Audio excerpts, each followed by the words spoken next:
Cambiaste el PIN de la tarjeta, vieja inútil. Quiero pagar la ropa. Dime el PIN antes de que te haga algo. Estas palabras me atravesaron como flechas envenenadas, saliendo de la boca de mi propio hijo. A los 68 años, jamás pensé que enfrentaría tal humillación. Allí, sola en mi sala, sosteniendo el teléfono con manos temblorosas, algo dentro de mí despertó, una fuerza que ni yo misma sabía que existía. Mi nombre es Mercedes Guzmán. Durante 42 años fui maestra en la Escuela Primaria Municipal de Córdoba. Mi vida transcurrió entre tizas, cuadernos y las sonrisas de generaciones de niños que pasaron por mi aula. Conocía historias de heroínas, de mujeres valientes que enfrentaban monstruos y salvaban reinos enteros. Las contaba a mis alumnos con pasión, sin imaginar que algún día, en el ocaso de mi vida, me tocaría convertirme en protagonista de mi propia batalla. Aquella tarde de jueves permanecerá grabada en mi memoria hasta el último de mis días. El sol se filtraba perezosamente entre las cortinas de mi apartamento en Los Naranjos, ese edificio de paredes color durazno donde viví los últimos 15 años con Roberto, mi esposo, hasta que el cáncer se lo llevó dejándome con un silencio que jamás aprendí a llenar completamente. Estaba regando mis geranios en la pequeña terraza cuando sonó el timbre. Era Esteban, mi único hijo, apuesto, con ese traje que siempre lucía impecable a pesar de sus supuestos problemas económicos. Me besó distraídamente en la mejilla mientras revisaba mensajes en su celular. «Mamá, necesito un favor», dijo sin preámbulos, acomodándose en el sillón que tantas veces había sido escenario de nuestras conversaciones familiares. «Jimena necesita materiales para la universidad. Ya sabes cómo son estos inicios de semestre, todo carísimo». Mi corazón se enterneció al pensar en mi nieta. Jimena había conseguido entrar a medicina, cumpliendo el sueño que Roberto y yo tuvimos para Esteban, quien abandonó los estudios en su segundo año. Jamás le reproché esa decisión, pero siempre guardé la esperanza de que alguien en la familia llegaría a ser médico, como mi padre. «Claro, hijo, ¿cuánto necesitas?» «No es dinero esta vez, mamá. Necesito tu tarjeta. Hay una librería especializada en el Centro Comercial Paseo del Sol que tiene todo lo que Jimena necesita, pero solo aceptan débito o crédito, no efectivo». Dudé por un momento. Algo en su mirada esquiva encendió una alarma en mi interior.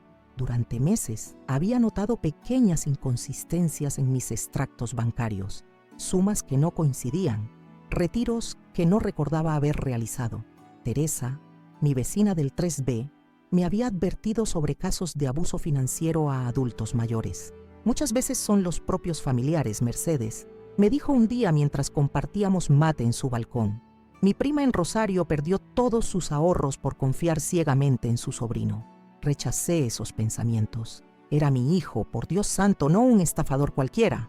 Caminé hasta el dormitorio y saqué mi cartera del cajón de la cómoda. Le entregué la tarjeta azul del Banco Crédito Andino. «Gracias, mamá. Te la devuelvo esta noche sin falta», prometió, guardándola en su billetera de cuero fino. «La clave sigue siendo la misma, ¿verdad? La fecha de mi cumpleaños». Aquí viene la parte que cambió todo. 3 semanas antes, siguiendo el consejo de Jorge Méndez, el gerente del banco que conocía desde hace décadas, había cambiado todas mis claves. Jorge notó retiros sospechosos en mi cuenta y me citó discretamente para hablar del tema. «Doña Mercedes», me dijo con voz grave, «alguien está accediendo a sus fondos sin autorización. Los patrones son claros: retiros en días que usted estaba en su taller de hidrogimnasia, compras en tiendas que usted nunca frecuenta». Me mostró un informe detallado. Restaurantes caros en barrios exclusivos, tiendas de ropa de diseñador, un resort en Villa Carlos Paz, lugares donde jamás pondría un pie, y menos aún gastaría el dinero de mi modesta jubilación. «Podría ser un error del sistema», sugerí, negándome a aceptar lo evidente. «Mercedes», respondió Jorge, con la gentileza de quien conoce el dolor que causarán sus palabras, «la tarjeta no ha salido de Córdoba y todas las transacciones fueron realizadas con PIN, no con firma». Esa noche lloré abrazada a la foto de Roberto. «¿Qué hago, mi amor?», le pregunté a su imagen sonriente. «¿Cómo puedo siquiera considerar que nuestro hijo me esté robando?». El silencio fue mi única respuesta. Cambié mis claves al día siguiente. La nueva del cajero automático ya no era el cumpleaños de Esteban, sino el aniversario de bodas con Roberto. Un pequeño acto de rebeldía que mantuvo en secreto. una minúscula recuperación de control sobre mi vida. Así que cuando Esteban me preguntó si la clave seguía siendo la misma, respondí con una mentira que me quemó la garganta. Sí, hijo, la misma de siempre. Las 3 horas siguientes transcurrieron con normalidad aparente. Preparé una tarta de manzana, vi mi telenovela favorita, llamé a mi amiga Elisa para recordarle nuestra cita en la peluquería del sábado. La calma antes de la tormenta. El teléfono sonó a las 17:42. En la pantalla, la foto de Esteban sonriendo, tomada en la Navidad pasada, cuando aún fingíamos ser una familia feliz. Contesté con voz alegre. Hijo, ¿ya compraste todo para Jimena? Lo que siguió fue una explosión que me dejó paralizada. ¿Cambiaste el PIN de la tarjeta, vieja inútil? Quiero pagar la ropa. Dime el PIN antes de que te haga algo. Su voz, distorsionada por la furia, era irreconocible. Jamás, ni en sus peores berrinches adolescentes, me había hablado así. Al fondo escuché voces femeninas, no la de Jimena, como hubiera esperado si realmente estuvieran comprando materiales universitarios. Reconocí el tono presuntuoso de Gabriela, mi nuera, y la voz sumisa de Luciana, su madre. Esteban, ¿dónde estás? Pensé que ibas a comprar materiales para... Cállate y dame el maldito PIN ahora. Estoy en elegancia eterna con Luciana y su madre. Necesito pagar esta ropa antes de que haga algo contigo. Mientras las lágrimas nublaban mi visión, logré ver en la aplicación del banco en mi celular. Intentaba realizar una compra de 3.500 pesos en una tienda de ropa exclusiva. Los materiales universitarios eran solo una excusa, una mentira más, un abuso más. Mis manos temblaban tanto que casi dejé caer el teléfono. Su voz continuaba, descargando amenazas e insultos que cortaban profundo en mi corazón maternal. Pero algo extraño ocurrió en ese instante. En lugar del miedo habitual, en vez de las disculpas automáticas que siempre ofrecía para calmar su furia, sentí una ola de calma envolverme, una claridad que nunca antes había experimentado. No voy a darte el PIN, Esteban. Mi voz salió firme, sorprendiéndome hasta a mí misma. Del otro lado de la línea, un silencio momentáneo, como si no pudiera creer lo que acababa de escuchar. ¿Qué? ¿Perdiste la noción del peligro? ¿Sabes lo que puedo hacerte cuando llegue allí? Sé exactamente lo que puedes intentar hacer y también sé lo que yo puedo hacer para protegerme. Rió con esa risa cruel que desarrolló en los últimos años, tan diferente a las carcajadas infantiles que guardaba en mi memoria. ¿Y qué puede hacer una vieja inútil como tú contra mí? Respiré profundo, sintiendo cada una de mis casi 7 décadas de vida dándome fuerza. Los recuerdos de todas las historias de coraje que leí en mis años de maestra parecían fluir por mi cuerpo, transformándome.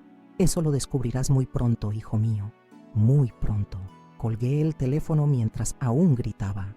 Miré su foto en la mesita lateral, un niño de 5 años sonriendo sin los dientes delanteros. ¿En qué momento nos perdimos? ¿Cuándo ese pequeño de ojos brillantes se convirtió en este hombre cruel que me amenazaba? Las lágrimas finalmente llegaron, pero no eran de miedo o sumisión, eran de determinación. Con manos aún temblorosas pero corazón firme, tomé otro teléfono, un celular prepago que había comprado secretamente semanas antes, siguiendo el consejo de Guillermo Pacheco, mi amigo abogado, que me había alertado sobre los signos de abuso financiero que percibía. Marqué su número. ¿Guillermo? Soy Mercedes. Ocurrió, exactamente como predijiste. Creo que es hora de poner nuestro plan en acción. La primera vez que noté algo extraño en el comportamiento de Esteban fue exactamente 3 semanas después del funeral de Roberto. Mi esposo partió tras una silenciosa batalla contra un cáncer de páncreas, dejando un vacío imposible de llenar en nuestro hogar.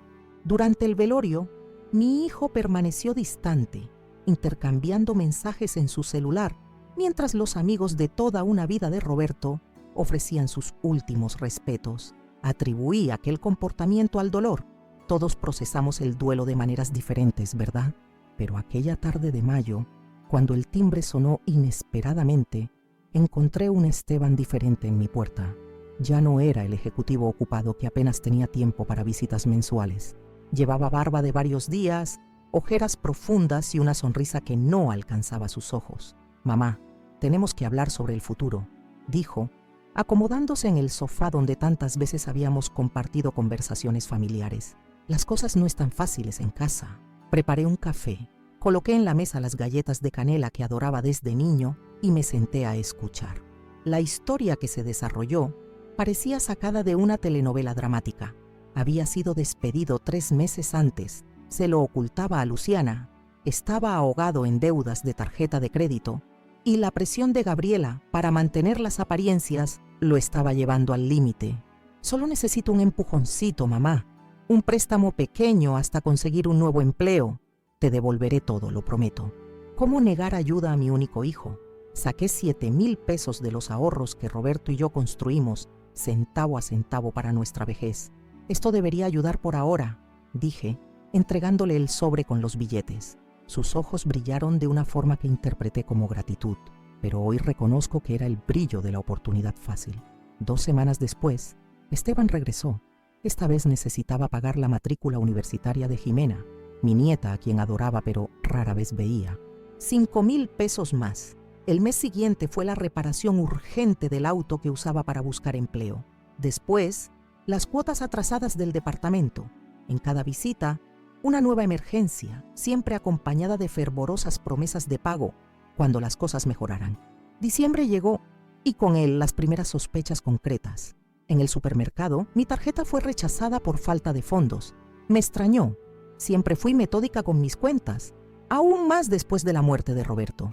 Al verificar el extracto en el cajero automático, descubrí retiros que no reconocía, realizados en horarios en que estaba en mi clase de hidrogimnasia o en el grupo de lectura de la biblioteca barrial. Cuando confronté a Esteban por teléfono, su reacción fue de indignación estudiada. ¿Cómo puedes acusarme, mamá? Después de todo lo que estoy pasando, debe ser algún error del banco. O peor, quizás estés comenzando a olvidar cosas. La edad llega para todos, ¿no es así? Aquella insinuación dolió más que cualquier acusación directa. ¿Estaría realmente volviéndome olvidadiza? Comencé a dudar de mí misma, anotando cada centavo gastado en un cuaderno, guardando todos los recibos, cuestionando mi propia memoria. La situación empeoró cuando Esteban apareció en mi cumpleaños número 68 con un regalo sorprendente, un smartphone ultramoderno. Para que te comuniques mejor con nosotros, mamá, explicó mientras configuraba el aparato. Solo más tarde descubriría que había instalado aplicaciones bancarias con acceso a mis cuentas y activado notificaciones que iban a su correo electrónico. Un sábado por la tarde, mientras Esteban veía fútbol en la sala, fui al mercadito de la esquina. Al regresar, lo sorprendí revisando mi cajón de documentos. Solo buscaba un bolígrafo, mamá, se excusó, pero el nerviosismo en su voz encendió una alarma en mí. Aquella noche no pude dormir. Algo andaba profundamente mal. Me levanté en la madrugada y, movida por un instinto que desconocía poseer, revisé cuidadosamente aquel mismo cajón. Encontré entre extractos bancarios y facturas pagadas un papel arrugado con mi firma varias veces, algunas perfectas, otras claramente intentos abandonados. Mi corazón se congeló al darme cuenta. Esteban estaba practicando para falsificar mi firma. Fue cuando decidí buscar ayuda. No se lo conté a mi vecina Teresa ni a mis amigas del grupo de lectura. La vergüenza de admitir que mi propio hijo podría estar robándome era demasiado grande. En vez de eso, busqué a alguien que no me juzgaría. Guillermo Pacheco, un viejo amigo de Roberto, abogado jubilado que siempre nos orientó en asuntos legales. Nuestro encuentro ocurrió en la Plaza San Martín, lejos de los ojos y oídos de Esteban. Le conté todo, entre lágrimas contenidas y pausas para recuperar el aliento. Guillermo escuchó en silencio, su rostro arrugado mostrando preocupación creciente. Cuando terminé, tomó mis manos envejecidas con firmeza. Mercedes, lo que estás describiendo es abuso financiero contra adultos mayores. Es más común de lo que imaginas y, desafortunadamente, los perpetradores suelen ser los propios familiares. Aquellas palabras me golpearon como una bofetada. Abuso. Yo, víctima de abuso, de mi propio hijo. ¿Cómo llegamos a este punto? Debemos actuar con cautela, continuó Guillermo. Personas como Esteban pueden volverse peligrosas cuando perciben que están perdiendo el control sobre sus víctimas. Vamos a elaborar un plan. En las semanas siguientes, siguiendo las orientaciones de Guillermo, comencé a documentarlo todo. Compré un cuaderno nuevo que escondía dentro de la funda de una enciclopedia antigua en la estantería. Esteban nunca se interesó por los libros. Allí anoté fechas, valores, conversaciones, comportamientos sospechosos. Instalé una aplicación secreta en el celular que grababa nuestras conversaciones. Solicité al banco extractos detallados de los últimos 2 años. Lo que descubrí me dejó en shock. En apenas 18 meses tras la muerte de Roberto, Esteban había desviado más de 90,000 pesos de mis ahorros. Encontré comprobantes de transferencias a cuentas desconocidas, retiros en cajeros alejados de mi barrio, compras en tiendas exclusivas e incluso pagos de resorts en Villa Carlos Paz. Todo mientras él alegaba desempleo y dificultades financieras. Pero lo peor estaba por venir. Con la ayuda de Jorge Méndez, gerente del Banco Crédito Andino, donde mantengo cuenta desde hace décadas, descubrimos 2 préstamos personales a mi nombre, con cuotas debitadas directamente de mi jubilación. Las firmas en los contratos eran falsificaciones burdas de la mía, pero habían pasado desapercibidas en el sistema bancario. Casi 220,000 pesos, Mercedes, murmuró Jorge, ajustando sus anteojos mientras analizaba los documentos en su escritorio.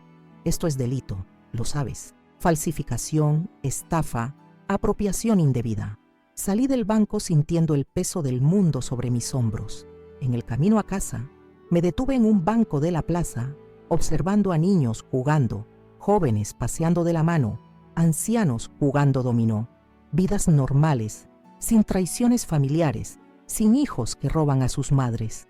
Lloré silenciosamente, lágrimas que caían no solo por el dolor del descubrimiento, sino por la inevitable decisión que tendría que tomar.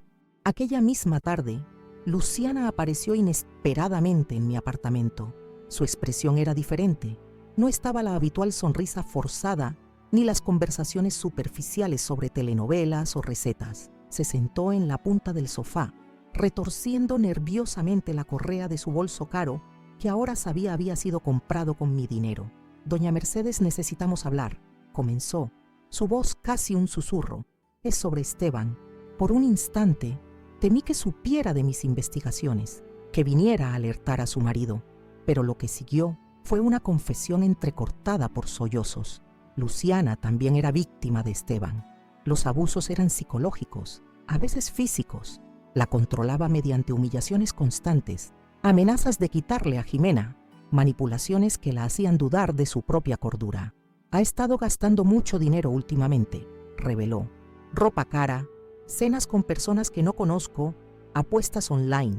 Cuando pregunto de dónde viene ese dinero, dice que son préstamos que usted ofreció porque no tiene más que hacer con tanto dinero a su edad. Mi sangre hirvió al escuchar aquello. ¿Así justificaba Esteban sus robos? Alegando que yo, que contaba cada centavo de mi jubilación para comprar medicamentos, estaría distribuyendo dinero por aburrimiento. Luciana, te está mintiendo. Está robando mis ahorros, falsificando mi firma, haciendo préstamos a mi nombre. Sus ojos se agrandaron, no de sorpresa sino de confirmación de sospechas antiguas. Lo imaginaba. Anda obsesionado con su apartamento, doña Mercedes. Habla constantemente sobre cómo ustedes deberían venderlo e invertir mejor el dinero. Temo lo que pueda hacer. Aquella conversación marcó el inicio de una improbable alianza.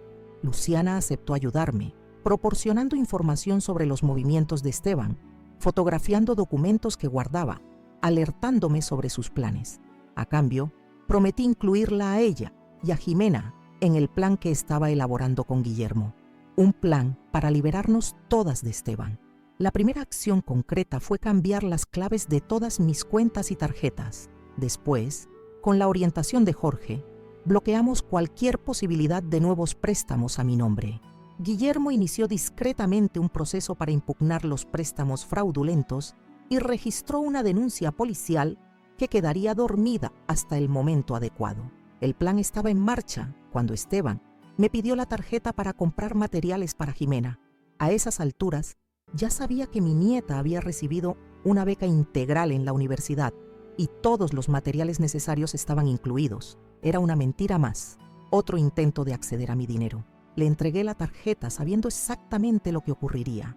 La clave había sido cambiada y activé alertas instantáneas en el celular para cualquier intento de uso. Cuando llegó la notificación, intento de compra, tienda Elegancia Eterna, 3.500, rechazada. Sentí una extraña mezcla de tristeza y triunfo. Y entonces vino la llamada furiosa de Esteban, las amenazas, los insultos. Vieja inútil fue el más leve de ellos. Mientras su voz trastornada resonaba por el teléfono, observaba por la ventana el atardecer, tiñendo el cielo de Córdoba con tonos anaranjados. Un atardecer que marcaba no solo el final de un día, sino el final de una era de sumisión. Cuando colgué el teléfono, mis manos temblaban, pero no de miedo, era adrenalina, la sensación de finalmente recuperar las riendas de mi vida, de decir no después de tantos sí sumisos. Llamé inmediatamente a Guillermo, quien solo dijo: «Llegó la hora, mañana temprano estaré ahí con todos». Aquella noche sorprendentemente dormí bien, como no lo hacía en años. Soñé con Roberto, su sonrisa gentil, sus manos callosas sosteniendo las mías. En el sueño, simplemente asentía con aprobación, como diciendo: «Estás haciendo lo correcto, mi amor». La mañana siguiente nació clara y fresca, como si el propio universo quisiera iluminar cada detalle de lo que estaba por venir.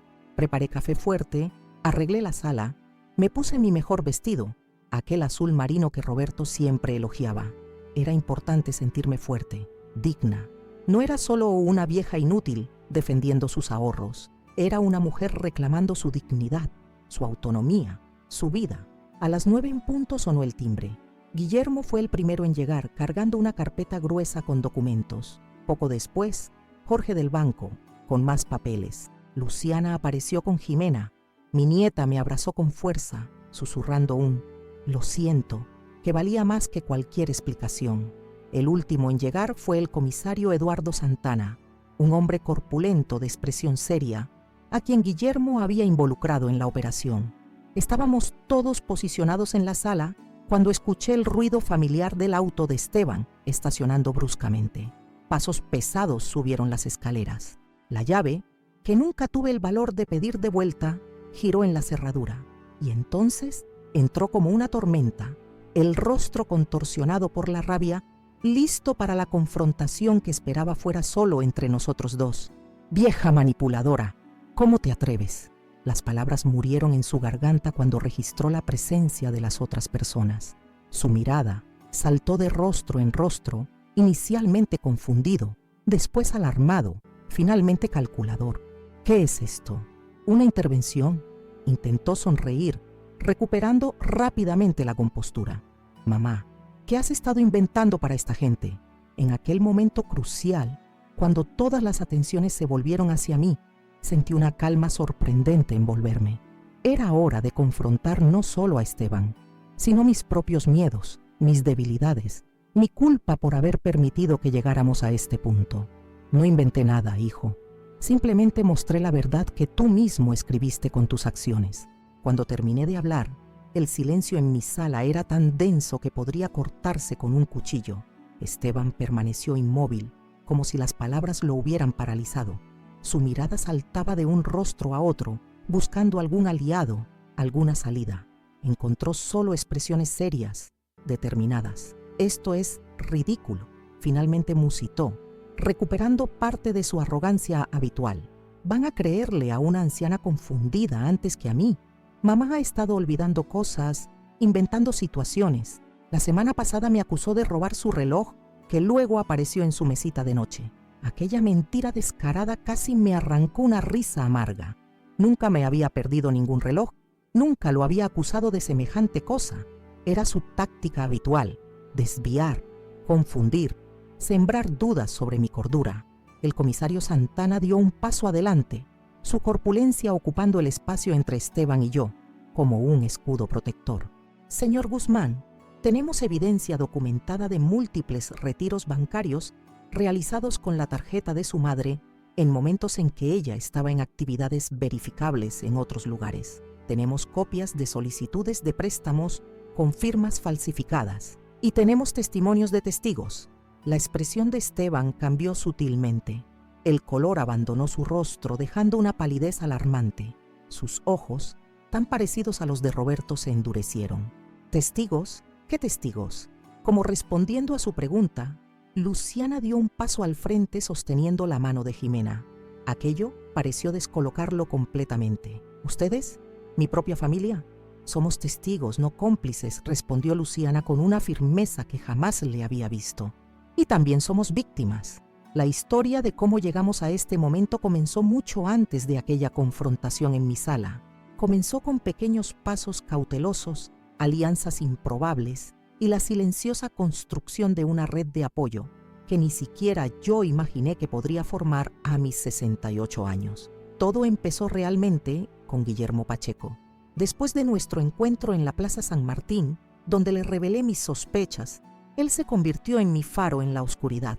Guillermo conoció a Roberto en la universidad, y aunque tomaron caminos profesionales distintos, mi esposo se dedicó a la ingeniería civil, mientras Guillermo se especializó en derecho familiar.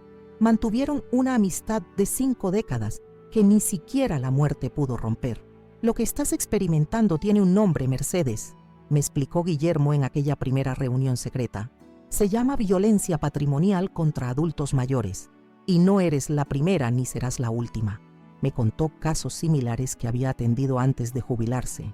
Hijos que vaciaban cuentas de padres enfermos, nietos que falsificaban firmas para hipotecar casas, cuidadores que se apropiaban de pensiones, historias que me helaron la sangre, pero también me hicieron sentir menos sola, menos ingenua. ¿Qué hago ahora?, pregunté, limpiando lágrimas tercas que se negaban a quedarse dentro. Primero, documentar todo. Cada retiro sospechoso, cada comportamiento extraño, cada objeto que desaparezca. Segundo, cambiar claves bancarias pero sin alertarlo. Tercero, buscar aliados estratégicos. Esa última instrucción me pareció la más difícil. ¿A quién podría recurrir sin sentir la vergüenza aplastante de admitir que mi propio hijo me estaba robando? ¿Quién me creería sin pensar que era solo una anciana paranoica? La respuesta vino de un lugar inesperado. 3 días después de mi conversación con Guillermo, estaba en la caja del Banco Crédito Andino, donde Jorge Méndez, el gerente, me atendió personalmente. «Doña Mercedes, ¿podríamos hablar un momento en privado?», me preguntó con una discreción que agradecí. En su oficina, con las persianas bajadas para mayor privacidad, Jorge me mostró algo alarmante, un patrón de retiros que coincidían exactamente con mis clases de hidrogimnasia. Alguien estaba monitoreando mis rutinas. «No quiero entrometerme en asuntos familiares», dijo Jorge cautelosamente, «pero he visto esto antes y casi siempre involucra a alguien cercano». Le conté entonces mis sospechas, mis miedos, mi reciente conversación con Guillermo. En vez del juicio que temía, encontré comprensión y apoyo profesional inmediato. «Vamos a proteger sus fondos, doña Mercedes. Cambiaremos claves, estableceremos alertas y, lo más importante, documentaremos todo para que tenga pruebas concretas si decide tomar acciones legales». Jorge se convirtió así en mi segundo aliado, proporcionando extractos detallados, copias de cheques cobrados, registros de transacciones con horarios exactos. Su experiencia bancaria de 3 décadas resultó invaluable para construir un caso sólido.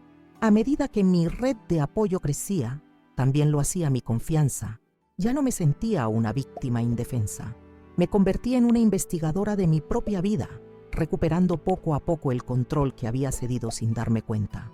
Una tarde, mientras revisaba recibos en mi pequeño estudio, sonó el timbre. Era Teresa Contreras, mi vecina del 3B, con quien compartía mate y conversaciones los domingos por la tarde. «Mercedes», dijo apenas entró, «perdona que me entrometa, pero ¿está todo bien? Hace semanas te noto preocupada y anoche escuché a Esteban gritándote. No es la primera vez». Aquella preocupación genuina rompió algo dentro de mí. Como una represa que cede ante la presión, las palabras fluyeron. Le conté todo, desde los primeros préstamos temporales hasta los descubrimientos recientes de firmas falsificadas. Teresa escuchó sin interrumpir, sosteniendo mis manos entre las suyas cuando la emoción me obligaba a hacer pausas. «No estás sola en esto», afirmó cuando terminé mi relato. «Mi hermano es subcomisario en la División de Protección al Adulto Mayor. ¿Me permites ponerlos en contacto?». Así fue como el comisario Eduardo Santana entró en mi historia. Un hombre serio, metódico, con ojos que habían visto demasiado pero que conservaban compasión. Nos reunimos en una cafetería discreta cerca de la terminal de ómnibus, donde era improbable encontrarnos con conocidos. Doña Mercedes dijo después de revisar la documentación que Guillermo y yo habíamos compilado: tiene usted un caso muy sólido. Podríamos proceder con una denuncia formal ahora mismo. Sentí un escalofrío. Una cosa era recopilar evidencia, otra muy distinta era dar el paso de denunciar formalmente a mi hijo. ¿Cuáles serían las consecuencias para él?, pregunté, dividida entre mi necesidad de protección y mi instinto maternal que, pese a todo, seguía activo. Dependiendo del monto total, podría enfrentar cargos por estafa, apropiación indebida, falsificación de documentos. Son delitos serios que conllevan posibles penas de prisión. La palabra prisión cayó como un yunque sobre mi corazón. ¿Mi Esteban tras las rejas? ¿El niño que enseñé a montar bicicleta, que lloró en mi hombro cuando su primer amor lo rechazó? Necesito tiempo para pensarlo, respondí finalmente. El comisario Santana asintió comprensivamente. Lo entiendo perfectamente. Mientras tanto, podemos adoptar otras medidas. Registraremos una denuncia preventiva que quedará en suspenso hasta que usted decida activarla, y estaremos alerta ante cualquier escalada que pueda poner en riesgo su seguridad física. Aquella conversación me dejó exhausta pero curiosamente fortalecida. Mi red de apoyo ahora incluía un abogado experimentado, un gerente bancario comprometido, una vecina atenta y un oficial de policía especializado. Pero faltaba la pieza más dolorosa y complicada del rompecabezas: la propia familia de Esteban. La visita inesperada de Luciana aquella tarde lluviosa fue un punto de inflexión. Siempre la consideré una mujer hermosa pero débil, sometida a la influencia dominante tanto de Esteban como de su propia madre, Gabriela. Verla en mi puerta, con determinación en los ojos a pesar del miedo evidente, me sorprendió. Doña Mercedes, tengo que hablar con usted sobre algo. Delicado, dijo, rechazando el café que le ofrecí con un gesto nervioso. Lo que siguió fue una confesión entrecortada por sollozos contenidos durante demasiado tiempo. Luciana había notado los extraños movimientos financieros de Esteban, las compras injustificables con nuestros ingresos familiares, las explicaciones contradictorias, las llamadas secretas y, peor aún, había descubierto que Esteban tenía una adicción a las apuestas online que consumía cantidades astronómicas de dinero. Al principio creí que tenía una amante, confesó, retorciendo un pañuelo entre sus dedos. Casi hubiera preferido eso, pero es algo peor. Es como si hubiera dos Estebanes, el padre cariñoso que Jimena adora y este hombre desesperado capaz de vaciar nuestra cuenta de ahorros para una apuesta más. Nos miramos en silencio, dos mujeres unidas por el amor a un hombre que se había transformado en alguien irreconocible para ambas. ¿Qué vamos a hacer?, preguntó finalmente. Aquel vamos marcó el nacimiento de otra alianza crucial. Luciana se convirtió en mis ojos y oídos dentro del hogar que Esteban compartía con ella y Jimena. Me alertaba sobre movimientos sospechosos, documentaba conversaciones, fotografiaba documentos comprometedores cuando él no estaba. Era peligroso para ella, pero como me dijo, ya estoy en peligro de todas formas. La participación de Jimena, mi nieta de 19 años, fue quizás el desarrollo más inesperado. Una tarde, mientras Luciana y yo revisábamos extractos bancarios en mi cocina, la puerta se abrió repentinamente. Jimena estaba ahí, con ojos que reflejaban una mezcla de dolor y resolución. He estado escuchando detrás de la puerta, admitió sin rodeos, y quiero ayudar. Mi primer instinto fue protegerla, mantenerla alejada de este desagradable asunto adulto. Pero Jimena ya no era una niña. Cursaba su primer año de medicina. Tenía la determinación de Roberto y mi terquedad. Abuela, he visto cosas, insistió. Documentos extraños en el escritorio de papá. Conversaciones que se interrumpen cuando entro a una habitación. El dinero que el abuelo dejó para mi educación, que supuestamente está inversiones seguras, pero del que nunca veo rendimientos. Aquello último me sorprendió. Roberto había dejado un fondo específico para la educación universitaria de Jimena.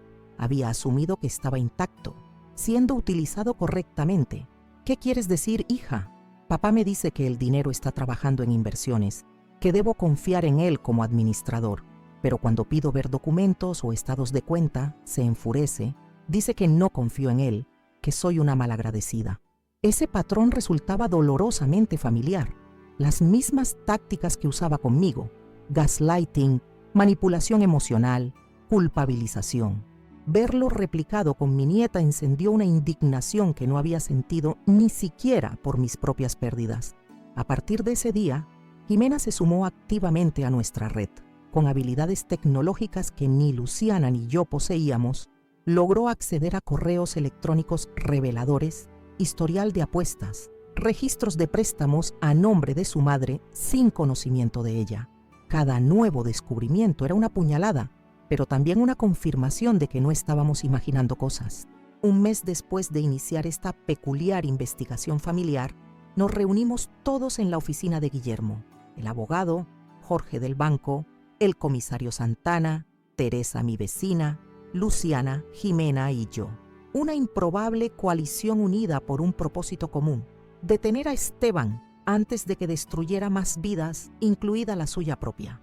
La evidencia es contundente, resumió Guillermo después de revisar los archivos compilados. Tenemos suficiente para una denuncia formal que resultaría probablemente en procesamiento criminal.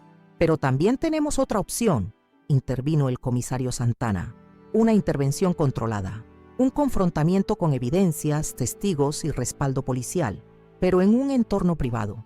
Ofrecer alternativas al procesamiento criminal completo si acepta ciertas condiciones. ¿Qué condiciones?, preguntó Luciana, la esperanza matizando su voz por primera vez en semanas. Restitución financiera parcial, tratamiento obligatorio para su adicción al juego, prohibición de acceso a las finanzas familiares y supervisión regular por servicios sociales. Era un camino intermedio que resonaba con mi conflicto interno. No quería destruir a mi hijo, quería detenerlo, obligarlo a enfrentar sus acciones, darle una oportunidad de redención. ¿Funcionará?, pregunté más a mí misma que a los demás. No hay garantías, respondió honestamente Guillermo. Personas con este patrón de comportamiento son expertas en manipulación. Puede fingir arrepentimiento, aceptar condiciones temporalmente y luego volver a sus viejos hábitos. Pero es nuestra mejor opción si queremos evitar un juicio público y posible encarcelamiento, añadió Jorge. Y tendrá toda nuestra red de apoyo vigilando cada paso. Así fue como acordamos el plan que culminaría en aquella mañana en mi sala, con Esteban enfrentando no solo a su madre traicionada, sino a un grupo unido de personas determinadas a poner fin a sus abusos. No sé de qué están hablando, intentó nuevamente, su voz perdiendo convicción ante la montaña de evidencia presentada por Guillermo. Esto es un malentendido, una exageración. ¿También es un malentendido esto?, preguntó Jimena, dando un paso adelante y entregando al comisario Santana una carpeta que no habíamos visto antes. Lo encontré anoche, escondido en el falso fondo de su cajón de escritorio. El comisario revisó los documentos, su expresión profesional quebrándose momentáneamente por la sorpresa. Señor Guzmán, esto es extremadamente serio. Son formularios para interdicción judicial de su madre por supuesta incapacidad mental. Formularios parcialmente completados, con una firma que pretende ser la del doctor Linares, geriatra del hospital municipal. Aquella revelación me dejó sin aliento. Mi propio hijo no solo estaba robándome, estaba planeando declararme incapaz para tomar control total de mis bienes. Sentí que mis piernas fallaban, pero la mano firme de Teresa en mi hombro me mantuvo en pie. Esteban, logré articular finalmente. ¿Cómo pudiste? Por primera vez desde que comenzó la confrontación, vi grietas genuinas en su fachada. Sus ojos evitaron los míos, sus hombros se hundieron. No era el manipulador confiado de momentos antes, sino un hombre acorralado por sus propias acciones. Las deudas, comenzó, su voz apenas audible. Las apuestas, pensé que podría recuperarlo todo con una gran victoria. Solo necesitaba tiempo, más recursos. ¿Recursos?, interrumpió Luciana, la indignación coloreando su voz. Son personas, tu madre, tu hija, tu esposa, no recursos para alimentar tu adicción. El silencio que siguió fue pesado, cargado de verdades dolorosas finalmente expuestas a la luz. Mi red de apoyo, pacientemente construida durante meses, había cumplido su propósito. El imperio de mentiras de Esteban se derrumbaba ante nuestros ojos, ladrillo por ladrillo. ¿Qué pasará ahora?, preguntó finalmente, dirigiéndose no a mí, sino al comisario Santana, reconociendo implícitamente la autoridad policial en la habitación. Eso dependerá en gran medida de ti, hijo mío. le dije a Esteban, sintiendo cómo cada palabra pesaba en mi garganta. El comisario Santana dio un paso adelante, su imponente figura aportando un aire oficial a lo que seguiría. Señor Guzmán, estas son sus opciones, explicó con voz firme pero sin hostilidad. Podemos proceder con una denuncia formal por múltiples delitos: estafa, falsificación de documentos, apropiación indebida, tentativa de interdicción fraudulenta. Dado el monto involucrado y la premeditación evidente, estaríamos hablando de una pena que podría superar los 5 años de prisión. Vi cómo el rostro de Esteban palidecía aún más. Aquellas palabras finalmente rompían la burbuja de invulnerabilidad en la que había vivido durante meses, quizás años. Continuó el comisario, existe una alternativa que su madre y su familia están dispuestas a considerar. Esteban levantó la mirada, un destello de esperanza atravesando sus ojos cansados. Un acuerdo extrajudicial condicional, intervino Guillermo, tomando la palabra con la autoridad que solo décadas ejerciendo el derecho pueden proporcionar. Formalizaremos un documento legalmente vinculante con las siguientes condiciones. Primero, restitución financiera parcial de los fondos apropiados. Segundo, tratamiento obligatorio para su adicción al juego con informes periódicos al juzgado. Tercero, renuncia total a cualquier administración de bienes familiares. Cuarto, supervisión por servicios sociales durante al menos 2 años. ¿Y si me niego?, preguntó Esteban, un último destello de su antigua éxtasis arrogancia. Entonces nos dirigimos directamente a la fiscalía, respondió Guillermo sin vacilación. Con toda la evidencia recopilada, incluida esta última carpeta que contiene un intento de falsificación de firma médica, lo cual constituye un agravante considerable. La sala quedó en silencio. Podía escuchar el tic-tac del reloj de pared, ese que Roberto me regaló en nuestro 30º aniversario. Me pregunté qué diría mi esposo si pudiera presenciar este momento. ¿Aprobaría mi decisión de ofrecer esta salida alternativa? ¿O consideraría que estaba siendo demasiado indulgente con quien había violado sistemáticamente mi confianza? Necesito tiempo para pensarlo, murmuró finalmente Esteban. No hay tiempo que conceder, respondió el comisario Santana. La decisión debe tomarse ahora, en este momento. La denuncia está redactada, dijo, mostrando un documento que extrajo de su portafolio. Solo falta la firma de su madre para activarla. O firmamos el acuerdo alternativo, aquí y ahora. Fue entonces cuando ocurrió algo que ninguno de nosotros anticipó. Jimena, mi nieta, siempre la más silenciosa durante toda esta confrontación, dio un paso adelante. Papá, dijo con una voz que mezclaba firmeza y dolor. Hay algo más que necesitas saber antes de decidir. Todos los ojos se volvieron hacia ella. Su juventud contrastaba dramáticamente con la gravedad del momento, pero había en su postura una madurez que me recordó a mí misma a su edad, cuando enfrentaba las dificultades de ser mujer en un sistema educativo que apenas comenzaba a abrirnos sus puertas. Encontré esto en tu escritorio anoche, continuó, sacando un sobre manila de su bolso. Estaba buscando mis papeles de la beca universitaria y encontré esto escondido en una carpeta marcada como impuestos antiguos. Le entregó el sobre a Guillermo, quien extrajo su contenido con cuidado profesional. A medida que revisaba los documentos, su expresión pasó de la curiosidad a la sorpresa y finalmente a una gravedad solemne. Esteban, dijo Guillermo con voz calmada pero firme, estos son documentos de adopción de Jimena. El impacto de aquellas palabras fue como una bomba en la habitación. Luciana dejó escapar un pequeño grito ahogado, llevándose las manos a la boca. Esteban se desplomó en la silla más cercana, toda pretensión de control abandonando su cuerpo. Y yo solo pude mirar a mi nieta, cuyo rostro mostraba no conmoción sino una extraña calma. «Lo sabías», murmuró Esteban, mirando a su hija con incredulidad. «Lo sospechaba desde hace tiempo», respondió Jimena. «Tengo un tipo sanguíneo imposible considerando el tuyo y el de mamá, pero encontrar los papeles anoche lo confirmó». «¿Por qué los estabas buscando?», preguntó Luciana, su voz apenas audible. «Porque escuché a la abuela Gabriela amenazarte con revelar la verdad sobre Jimena si no conseguías más dinero de la abuela Mercedes. Quería saber qué verdad era tan terrible que podía usarse como chantaje». Aquella revelación fue como una pieza final encajando en un rompecabezas perverso. De repente, muchas cosas adquirieron sentido.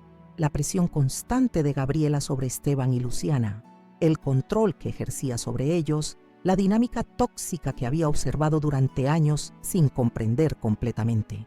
Tu madre te ha estado chantajeando, dije, dirigiéndome a Luciana, usando el secreto de la adopción de Jimena como arma. Luciana asintió, lágrimas silenciosas corriendo por sus mejillas. Amenazaba con decírselo a Esteban, luego a Jimena, luego a toda la familia extendida.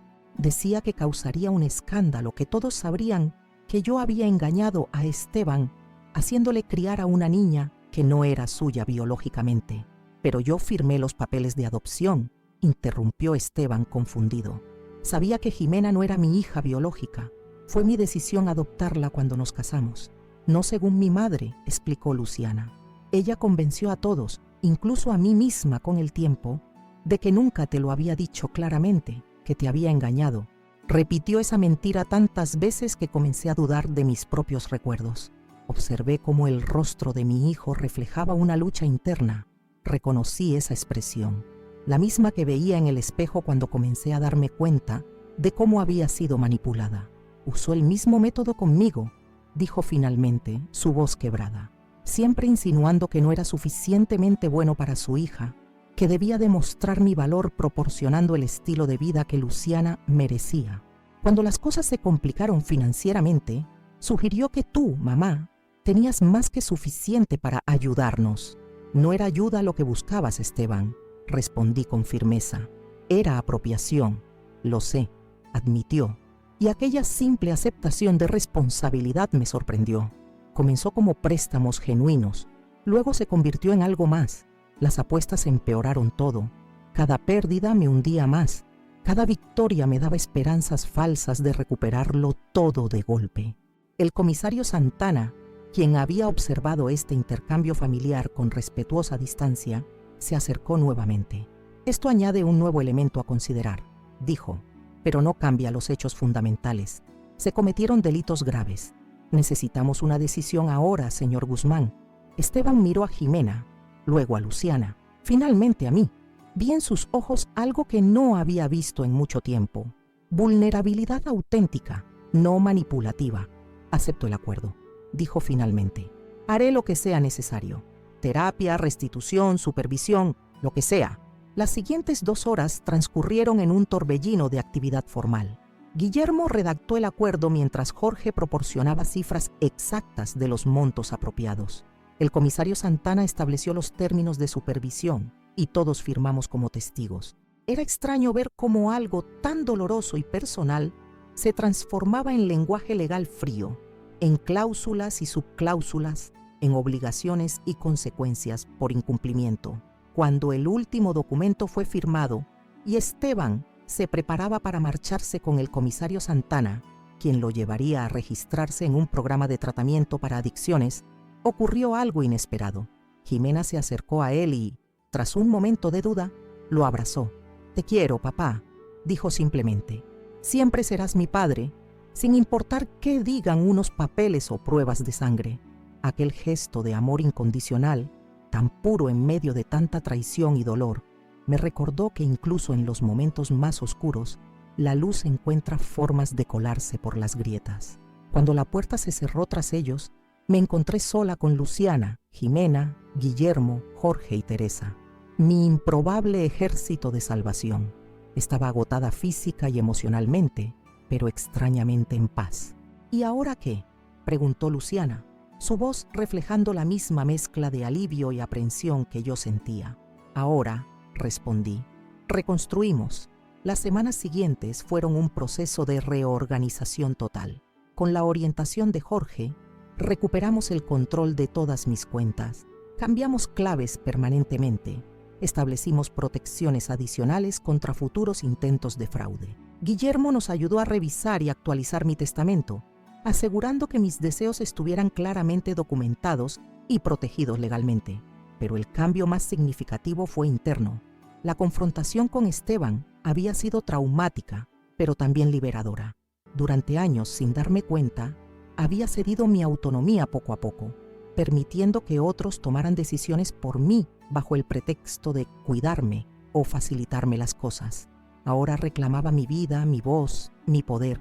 Un mes después del confrontamiento, tomé una decisión que sorprendió a todos, incluida a mí misma.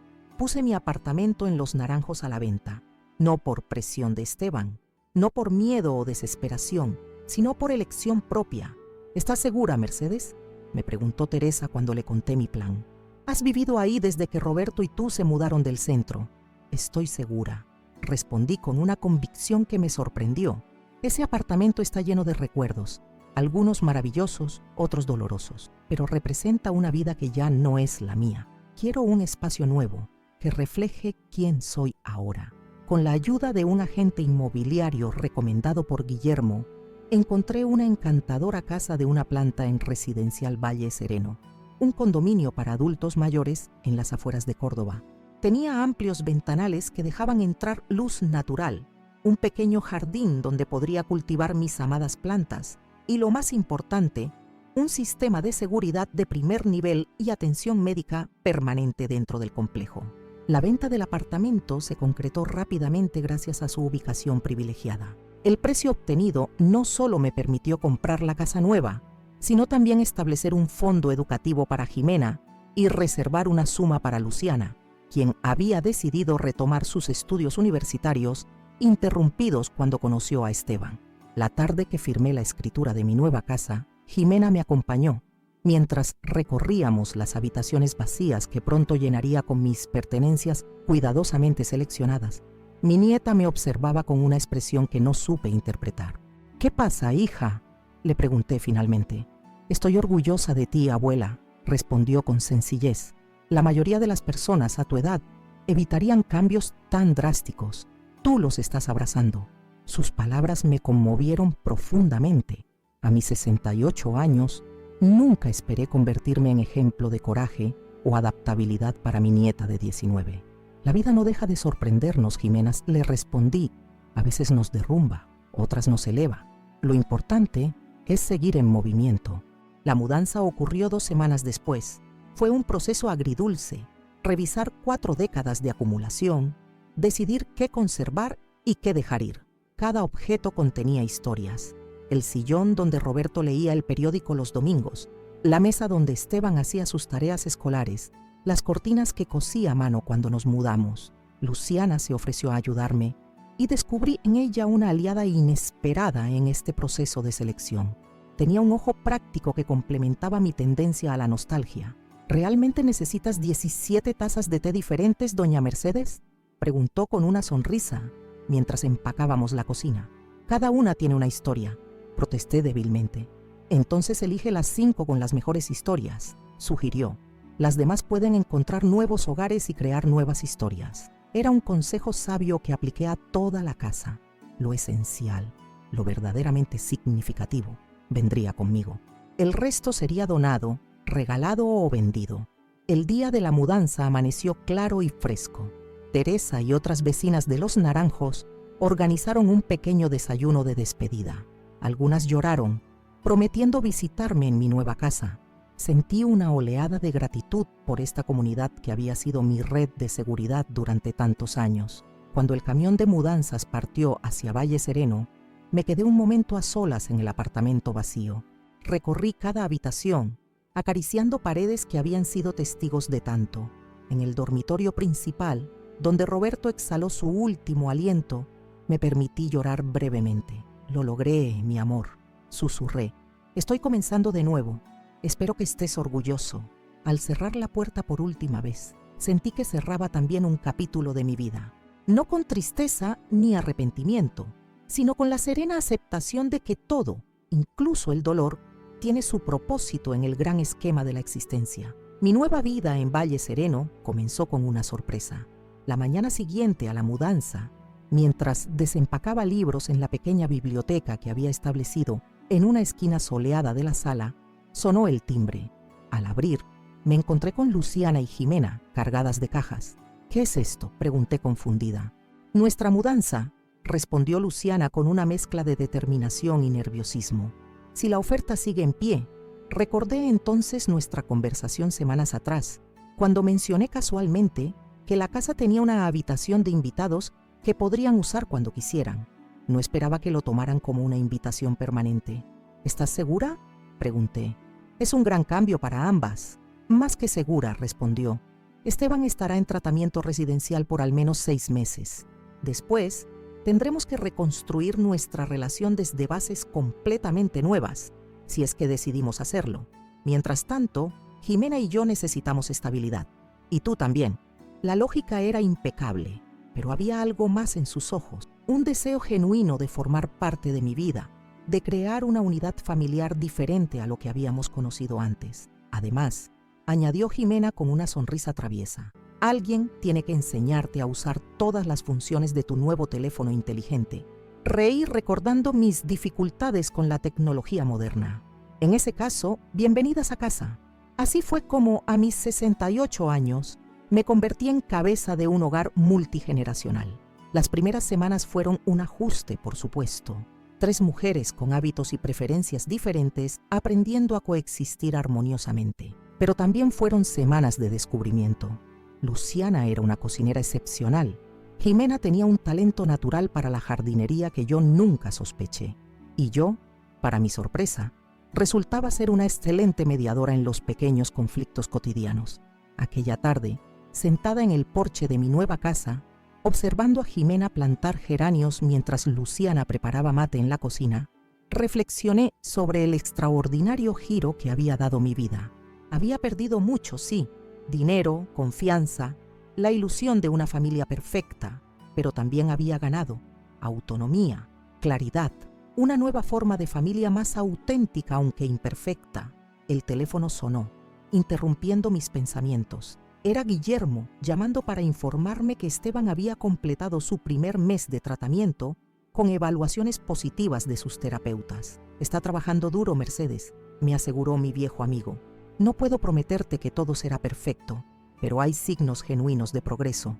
Mientras escuchaba su informe, mi mirada se dirigió hacia el cielo donde el sol comenzaba su descenso, tiñendo las nubes de tonos anaranjados y rosados. No sabía qué depararía el futuro para Esteban, para todos nosotros, pero por primera vez en mucho tiempo, enfrentaba esa incertidumbre no con miedo sino con esperanza. Aquel día en que mi hijo me llamó vieja inútil, había marcado un punto de inflexión, no el final de mi historia, como él quizás pretendía, sino el comienzo de un nuevo capítulo más auténtico, más valiente. Había cambiado mi destino con una simple negativa. No voy a darte el PIN, Esteban. 5 palabras que alteraron el curso de nuestras vidas para siempre. 6 meses transcurrieron desde aquella tarde en que cambié mi destino negándome a entregar el PIN de mi tarjeta. 6 meses de transformaciones profundas, no solo en mis circunstancias externas, sino en mi interior. El otoño cordobés pintaba de ocres y dorados los árboles que rodeaban mi nueva casa en Valle Sereno, cuando recibí la notificación que tanto temía y esperaba.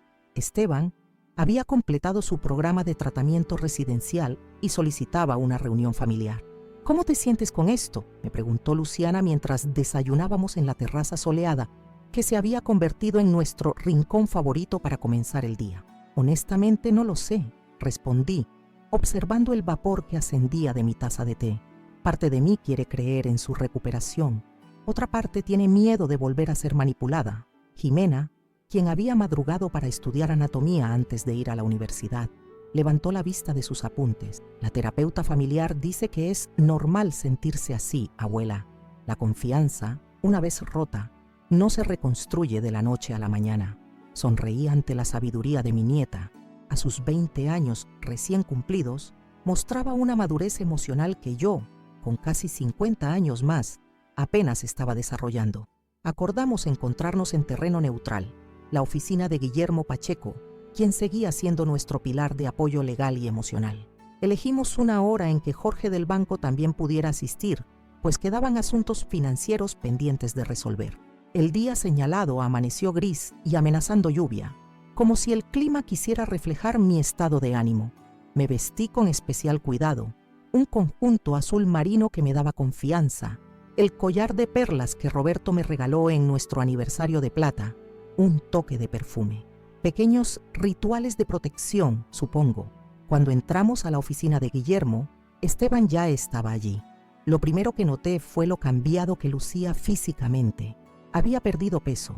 Sus mejillas, antes redondeadas, ahora mostraban ángulos más definidos. El cabello, que siempre mantuvo perfectamente peinado, mostraba algunas canas nuevas, pero el cambio más notable estaba en sus ojos, más claros, más presentes, sin aquella mirada huidiza que había desarrollado durante sus años de adicción. «Mamá», dijo simplemente, levantándose para saludarme. Dudé un instante, insegura sobre cómo responder. Finalmente, opté por un breve abrazo. Sentí su cuerpo tensarse por la sorpresa antes de relajarse y responder al gesto. Guillermo nos invitó a sentarnos alrededor de su mesa de reuniones. Jorge había preparado una presentación detallada del estado actual de las finanzas, las restituciones realizadas hasta el momento y el plan para completarlas. Esteban ha cumplido con todos los pagos acordados hasta ahora, explicó Jorge con su precisión habitual. Ha liquidado aproximadamente el 40% de la deuda total. El resto está estructurado en un plan de pagos a 3 años que, debo decir, está cumpliendo con notable puntualidad. Miré a mi hijo, sorprendida. Durante nuestra confrontación, había dudado seriamente de su capacidad para cumplir con la restitución financiera. Conseguí un nuevo trabajo, explicó, como respondiendo a mi pregunta no formulada. En realidad 2 trabajos, uno en una constructora de lunes a viernes y otro los fines de semana como instructor en un gimnasio. ¿2 trabajos?, preguntó Luciana, visiblemente impresionada. Nunca mencionaste eso en nuestras sesiones de terapia familiar. Quería sorprenderlos con resultados, no con promesas, respondió simplemente. Aquella respuesta, tan diferente de las grandilocuentes declaraciones de intención que solía hacer antes, me impactó más que cualquier disculpa formal. La reunión continuó con informes del psicólogo tratante y del oficial de libertad condicional asignado a su caso. Todos coincidían. Esteban mostraba señales genuinas de cambio. Había asistido religiosamente a todas sus sesiones de terapia, participaba activamente en grupos de apoyo para adictos al juego y mantenía total abstinencia de apuestas, verificada mediante controles periódicos de sus finanzas. Cuando llegó el momento de que Esteban hablara, esperaba el discurso emotivo y manipulador que tantas veces había utilizado para salir de situaciones difíciles. En cambio, lo que presenciamos fue una reflexión sobria y directa. «No voy a pedirles perdón hoy», comenzó, sorprendiéndonos a todos. No porque no lo sienta, sino porque entiendo que el perdón no se pide, se gana, y tengo mucho camino por recorrer antes de merecerlo. Hizo una pausa, tomando un sorbo de agua para aclarar su garganta. Lo que sí quiero es agradecerles, especialmente a ti, mamá, cuando me denunciaste, cuando me enfrentaste con toda esa evidencia, sentí que mi vida se acababa. Estaba furioso, aterrado, te culpaba a ti en vez de asumir mi responsabilidad. Ahora entiendo que fue el mejor regalo que podías darme. ¿Regalo?, repetí desconcertada. Sí, el regalo de las consecuencias. Durante años viví evitándolas, manipulando a todos para escapar de la responsabilidad de mis acciones. Esa confrontación en tu sala fue la primera vez que enfrenté realmente lo que había hecho, sin excusas, sin escapatoria. Sus palabras resonaban con una honestidad que no le había escuchado en años. No era el arrepentimiento teatral al que estaba acostumbrada, sino una reflexión madura sobre sus acciones. Los primeros meses en el centro de rehabilitación fueron brutales, continuó. Tuve que desintoxicarme no solo de la adrenalina del juego, sino de mis propias mentiras. Tuve que mirar a fondo quién me había convertido y decidir si quería seguir siendo esa persona. Luciana, sentada a mi lado, tomó mi mano discretamente. Sentí que ella también estaba conmovida por esta versión de Esteban que ninguna de las dos conocíamos. No pretendo recuperar inmediatamente todo lo que destruí, prosiguió. Sé que la confianza tardará años en reconstruirse, si es que alguna vez se reconstruye completamente. Lo único que pido es la oportunidad de demostrar día a día que estoy comprometido con el cambio. Cuando terminó, la oficina quedó en silencio. No era el silencio incómodo de personas que no saben qué decir, sino el silencio respetuoso que sigue a palabras que merecen ser absorbidas completamente. Guillermo fue el primero en romperlo. Bien, creo que tenemos decisiones que tomar, dijo con su pragmatismo característico. Esteban ha cumplido con todas las condiciones del acuerdo hasta ahora. La pregunta es, ¿cómo procedemos desde aquí? Todos me miraron. reconociendo tácitamente que la decisión principal era mía. Sentí el peso de esa responsabilidad, la tensión entre protegerme a mí misma y dar espacio para la redención que mi hijo parecía estar buscando genuinamente.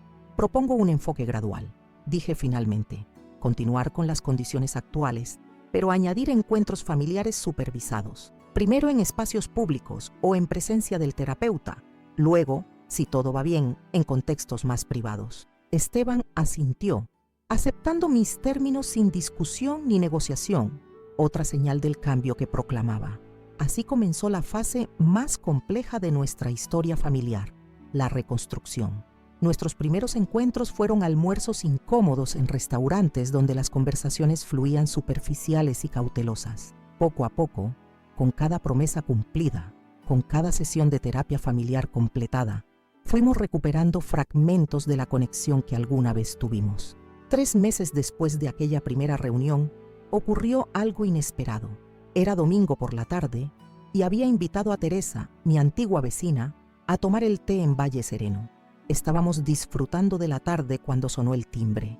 Al abrir la puerta, me encontré con Esteban, empapado por la lluvia repentina, sosteniendo una caja de madera elaboradamente tallada. «Disculpa la visita sin aviso», dijo, claramente nervioso, «pero encontré esto mientras limpiaba el depósito y no podía esperar para traértelo». Reconocí la caja inmediatamente, el joyero que Roberto había tallado para mí durante nuestro primer año de matrimonio, cuando apenas teníamos para subsistir, pero él insistía en hacerme regalos hechos a mano. Lo había dado por perdido durante la mudanza apresurada del apartamento. «¿Dónde lo encontraste?», pregunté, acariciando la madera suave, recordando cómo las manos de Roberto habían trabajado cada detalle. Estaba en una caja marcada como herramientas viejas.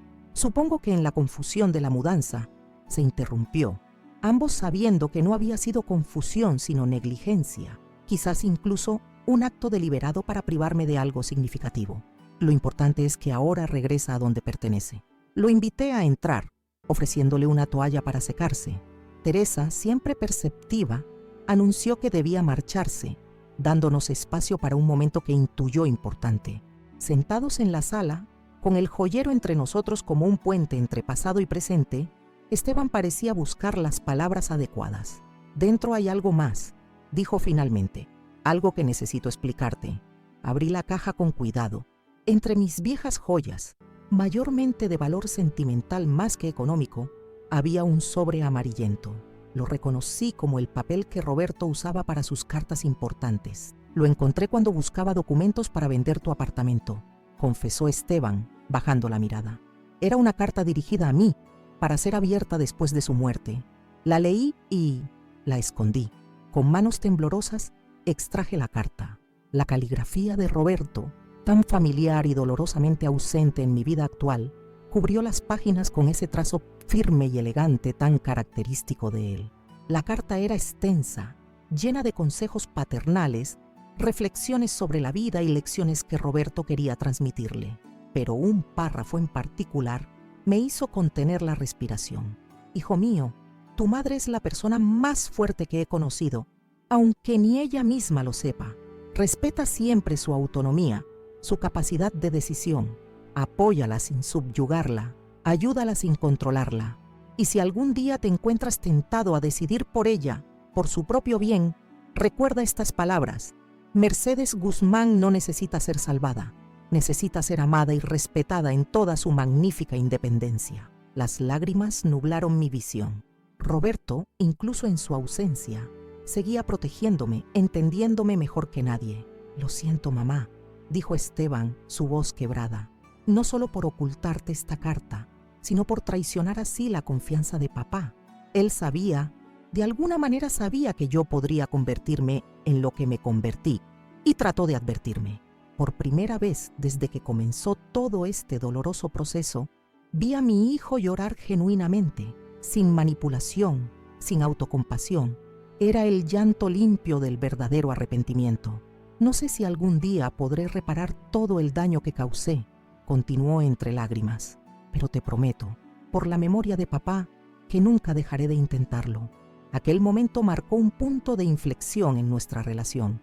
No una reconciliación total, pues algunas heridas dejan cicatrices permanentes, pero sí el inicio de un camino más auténtico. En los meses siguientes, nuestra dinámica familiar continuó evolucionando. Luciana y Jimena permanecieron viviendo conmigo en Valle Sereno, una decisión que todas tomamos conscientemente, no por necesidad sino por elección. Esteban alquiló un pequeño apartamento cerca, visitándonos regularmente, pero respetando nuestro espacio. Un año después de aquella confrontación inicial, recibí una llamada inesperada de la doctora Valentina Torres, coordinadora del Centro de Referencia del Adulto Mayor de Córdoba. Doña Mercedes comenzó tras los saludos habituales. Su nombre ha surgido repetidamente en nuestras reuniones de equipo. Nos han llegado comentarios sobre cómo manejó usted su situación de abuso financiero familiar. Me sorprendió que mi historia se hubiera difundido. Solo la había compartido con mi círculo más cercano. Estamos desarrollando un programa de concientización sobre abuso patrimonial hacia adultos mayores, continuó la doctora. Nos preguntábamos si estaría dispuesta a compartir su experiencia con otros en situación similar, no como experta, sino como sobreviviente. La propuesta me tomó completamente desprevenida. Yo, a mis casi 70 años, convirtiéndome en vocera de una causa social, jamás lo hubiera imaginado. No estoy segura de tener mucho que aportar, respondí honestamente. Al contrario, insistió la doctora Torres. Su caso es extraordinario porque logró documentar el abuso, construir una red de apoyo efectiva y resolver la situación de una manera que permitió tanto justicia como rehabilitación. La mayoría de nuestros adultos mayores ni siquiera saben identificar cuando están siendo víctimas de abuso financiero familiar, mucho menos cómo enfrentarlo. Tras consultarlo con mi familia, incluso con Esteban, quien sorprendentemente me animó a aceptar, acordé participar en un grupo piloto. Comenzamos con reuniones quincenales en el centro de referencia, donde compartía mi experiencia con otros adultos mayores en situaciones similares. Al principio me sentía incómoda, expuesta, pero gradualmente descubrí que mi historia servía como catalizador para que otros rompieran su silencio. Una mujer de 75 años confesó entre lágrimas que su nieto le había vaciado la cuenta de ahorros. Un viudo de 82 relató cómo su nuera controlaba hasta el último centavo de su pensión. Historias dolorosamente similares a la mía. Lo que más me impactó de su relato, doña Mercedes, me dijo una participante después de una sesión, fue entender que puedo decir no, que mi edad no me convierte en incapaz de tomar decisiones sobre mi propio dinero. Aquellas palabras resonaron profundamente en mí. Era exactamente la lección que había aprendido a través de mi dolorosa experiencia. El poder de decir no, de establecer límites, de reclamar mi autonomía. El programa piloto se expandió rápidamente. Pronto estábamos ofreciendo talleres en centros comunitarios, residencias de ancianos y clubes de jubilados. Guillermo se unió como asesor legal voluntario y Jorge comenzó a dar charlas sobre protección financiera para adultos mayores. La sorpresa mayor llegó cuando Esteban pidió unirse a la iniciativa. Quiero compartir la perspectiva del perpetrador rehabilitado, explicó durante una de nuestras cenas familiares. Ayudar a otros a reconocer las señales de manipulación y abuso desde el otro lado. Su propuesta generó debate. Algunos profesionales temían que su presencia pudiera incomodar a las víctimas. Otros veían valor en su testimonio único. Finalmente, acordamos realizar una sesión experimental, cuidadosamente facilitada por la doctora Torres. El impacto fue extraordinario. Esteban habló con crudeza sobre sus racionalizaciones, sus tácticas manipulativas, los indicadores de su adicción. Su testimonio proporcionó una ventana única a la mente de quienes cometen este tipo de abuso, ayudando tanto a víctimas como a familiares a identificar patrones preocupantes antes de que la situación escalara. Nunca imaginé que mi mayor fracaso se convertiría en mi contribución más valiosa, me confesó después de aquella primera charla. Mientras nuestro programa crecía, también lo hacía mi sentido de propósito. A una edad en que muchos se retiran de la vida activa, yo estaba embarcándome en una nueva misión que combinaba mi experiencia personal con mi antigua vocación de educadora. Una tarde de primavera, mientras disfrutábamos de un asado familiar en el jardín de Valle Sereno, ahora un espléndido vergel gracias a los esfuerzos conjuntos de Jimena y míos, Luciana me entregó un sobre. «Es para ti», dijo simplemente, «de parte de todos nosotros. Dentro encontré un reconocimiento oficial. El Centro de Referencia del Adulto Mayor nombraba formalmente nuestro programa Proyecto Mercedes, en honor a mi rol como pionera. Adjunto venía un pequeño broche dorado con forma de llave. El símbolo del programa, explicó Jimena. La llave representa el poder de abrir puertas hacia la libertad financiera y emocional de los adultos mayores. Mientras sostenía aquel pequeño objeto reluciente, reflexioné sobre el extraordinario camino que había recorrido, de víctima silenciosa a vocera empoderada, de vieja inútil a mentora respetada, de mujer temerosa a fuerza de cambio en mi comunidad. El sol comenzaba a ponerse sobre los jardines de Valle Sereno, bañando nuestro encuentro familiar con una luz dorada. Observé los rostros a mi alrededor. Jimena, brillante y compasiva, ahora en su tercer año de medicina. Luciana, quien había recuperado su chispa y confianza, actualmente terminando su carrera de trabajo social. Esteban, un hombre cambiado, usando su dolorosa experiencia para prevenir que otros siguieran su antiguo camino. Guillermo, Jorge, Teresa y otros amigos que se habían convertido en familia por elección. ¿En qué piensas, abuela?, preguntó Jimena, notando mi silencio contemplativo. Sonreí, acariciando el pequeño broche en forma de llave. Pienso en cómo los finales a veces son comienzos disfrazados, respondí, y en cómo a veces necesitamos perderlo todo para descubrir cuánto más podemos ganar. Aquella tarde, mientras el crepúsculo envolvía nuestro pequeño mundo en sombras alargadas y promesas de un nuevo amanecer, sentí una profunda gratitud por aquel momento terrible que cambió mi destino. Cuando mi hijo me llamó vieja inútil por teléfono, pretendiendo intimidarme para obtener acceso a mi dinero, nunca imaginó que estaba inadvertidamente liberando una fuerza que transformaría no solo mi vida, sino la de muchos otros. Y así, de una pequeña resistencia, negarme a dar el PIN de mi tarjeta, nació un movimiento entero dedicado a empoderar a los adultos mayores para protegerse del abuso financiero. Porque a veces la rebelión más poderosa comienza con un simple acto de dignidad, decir no cuando el mundo espera que digas sí. Y así, queridos amigos que me han acompañado hasta aquí en esta historia, llego al final de este relato que nunca imaginé protagonizar a mis 70 años. Un viaje que comenzó con miedo y terminó con liberación y propósito. Cuando mi hijo Esteban me gritó, vieja inútil, por teléfono aquel día en el centro comercial Paseo del Sol, jamás pensé que esas palabras crueles serían el catalizador de una transformación tan profunda en mi vida.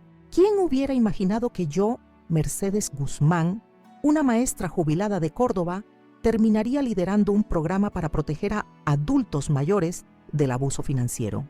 Que mi dolorosa experiencia se convertiría en faro de esperanza para tantos otros que sufren en silencio.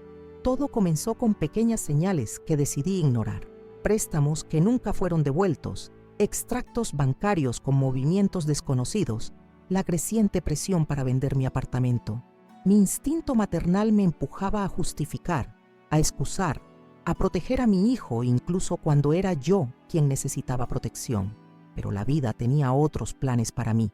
Aquel día, cuando cambié el PIN de mi tarjeta y me negué a compartirlo, algo dentro de mí despertó. Una fuerza, una dignidad, un poder que había olvidado poseer. Con cada no que pronuncié, recuperaba un pedacito de la autonomía que había cedido gradualmente sin darme cuenta. La red de apoyo que construí en silencio fue crucial para mi liberación. Guillermo Pacheco, mi amigo abogado, Jorge Méndez, el gerente del banco, Teresa Contreras, mi vecina vigilante, el comisario Eduardo Santana, con su experiencia en protección al adulto mayor, y por supuesto, las aliadas más inesperadas, Luciana y Jimena, mi nuera y mi nieta, quienes demostraron que los lazos familiares verdaderos se construyen desde el respeto y la honestidad, no desde la manipulación y el miedo.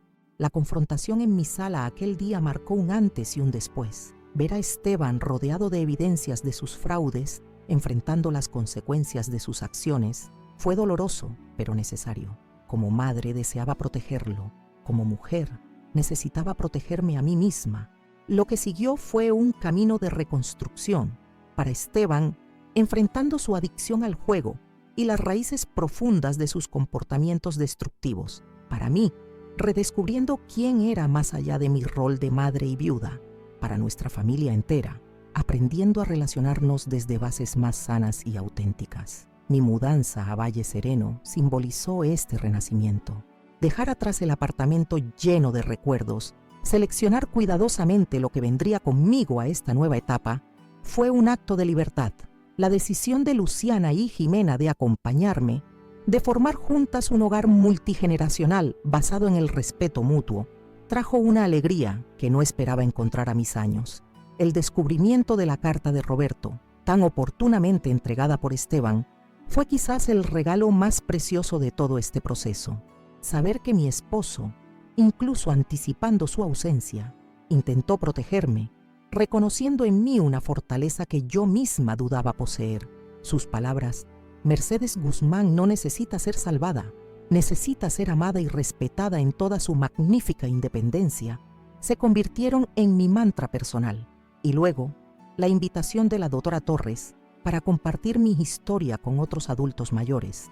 Lo que comenzó como un pequeño grupo de apoyo, creció hasta convertirse en el Proyecto Mercedes, ayudando a cientos de personas a identificar, documentar y enfrentar situaciones de abuso financiero familiar. Quizás lo más sorprendente fue la transformación de Esteban. Su decisión de usar su propia experiencia como perpetrador rehabilitado para ayudar a otros demuestra que incluso de las sombras más oscuras pueden hacer luz. Nuestra relación, aunque nunca volverá a ser lo que fue, ha encontrado un nuevo equilibrio basado en límites claros y respeto mutuo. Lo que aprendí a través de este viaje y lo que quiero compartir con cada uno de ustedes es que nunca es tarde para reclamar nuestra dignidad. La edad no disminuye nuestro derecho a la autonomía financiera, a tomar nuestras propias decisiones, a establecer límites saludables incluso con aquellos que más amamos. Amigos que me escuchan desde sus hogares, si algo de mi historia resuena con ustedes, si reconocen señales similares en sus vidas o en las de sus seres queridos, les imploro que no permanezcan en silencio. El abuso financiero contra adultos mayores prospera en las sombras, alimentado por la vergüenza y el aislamiento. Dar voz a esta realidad es el primer paso para transformarla. Quisiera pedirles algo muy importante. Compartan esta historia. No necesariamente mi historia personal, sino el mensaje que contiene. Háganlo llegar a sus padres, abuelos, vecinos ancianos, a cualquier persona mayor que pueda estar atravesando una situación similar, sin saber cómo nombrarla o enfrentarla. Si esta historia los ha conmovido, los ha hecho reflexionar, o quizás incluso los ha ayudado a identificar situaciones preocupantes en su entorno, les pido que dejen sus comentarios abajo. Sus palabras no solo me ayudan a saber que este relato ha cumplido su propósito, sino que pueden iluminar el camino para otros espectadores que se sienten solos en su lucha. Crear estos videos para Abuela Recordó requiere mucho esfuerzo y dedicación. Cada historia que comparto es cuidadosamente elaborada para traer no solo un relato conmovedor, sino también herramientas prácticas para quienes enfrentan situaciones similares. Si valoran este contenido, sus me gusta son fundamentales para que el canal crezca y llegue a más personas que necesitan escuchar estos mensajes. Y si quieren asegurarse de no perderse ninguna de nuestras historias, los invito a suscribirse al canal Abuela Recordó.